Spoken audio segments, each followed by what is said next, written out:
Earth vice മീഡിയയിലേക്ക് സ്വാഗതം. ചലച്ചിത്ര നിർമ്മാതാവ് ജി സുരേഷ് കുമാറിനെതിരെ രൂക്ഷ വിമർശനവുമായി നടൻ വിനായകൻ. അഭിനേതാക്കൾ സിനിമ നിർമ്മിക്കണ്ട എന്ന് തന്റെ ഭാര്യയോടും മക്കളോടും പോയി പറഞ്ഞാ മതി. ഞാനൊരു സിനിമാ നടനാണ്.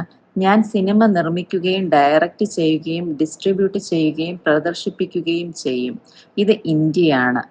നേരത്തെ മലയാളത്തിലെ സിനിമാ നിർമ്മാതാക്കൾ കടുത്ത പ്രതിസന്ധി അഭിമുഖീകരിക്കുകയാണ് എന്നതുൾപ്പെടെയുള്ള കാര്യങ്ങൾ ചൂണ്ടിക്കാട്ടി സുരേഷ് കുമാർ രംഗത്ത് വന്നിരുന്നു.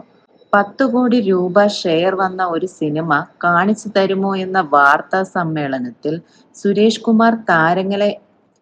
കുമാർ താരങ്ങളെ വെല്ലുവിളിക്കുകയും ചെയ്തു.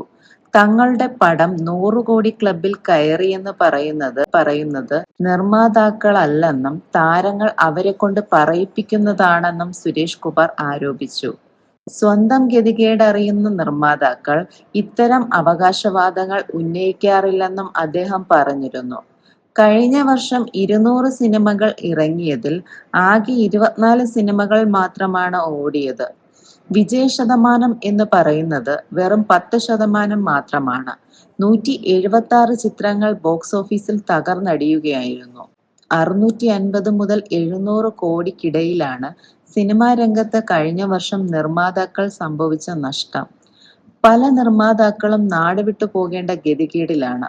ഒരു രീതിയിലും ഒരു നിർമ്മാതാവിന് സിനിമയെടുക്കാൻ സാധിക്കാത്ത സാഹചര്യത്തിലാണ് ഇപ്പോൾ മലയാള സിനിമ. ഏറ്റവും വലിയ പ്രശ്നം നടീനടന്മാരുടെ പ്രതിഫലമാണ്. നമുക്ക് ചിന്തിക്കാൻ സാധിക്കാത്ത തരത്തിലുള്ള പ്രതിഫലമാണ് താരങ്ങൾ വാങ്ങുന്നത്. അമിതമായ പ്രതിഫലമാണ് താരങ്ങൾ വാങ്ങിക്കൊണ്ടിരിക്കുന്നത്. താരങ്ങൾ പ്രതിഫലം കുറയ്ക്കാതെ ഇനി മുന്നോട്ടു പോകാൻ സാധിക്കില്ല എന്നീ കാര്യങ്ങളാണ് ദിവസങ്ങൾക്ക് മുൻപ് സുരേഷ് കുമാർ പറഞ്ഞത്.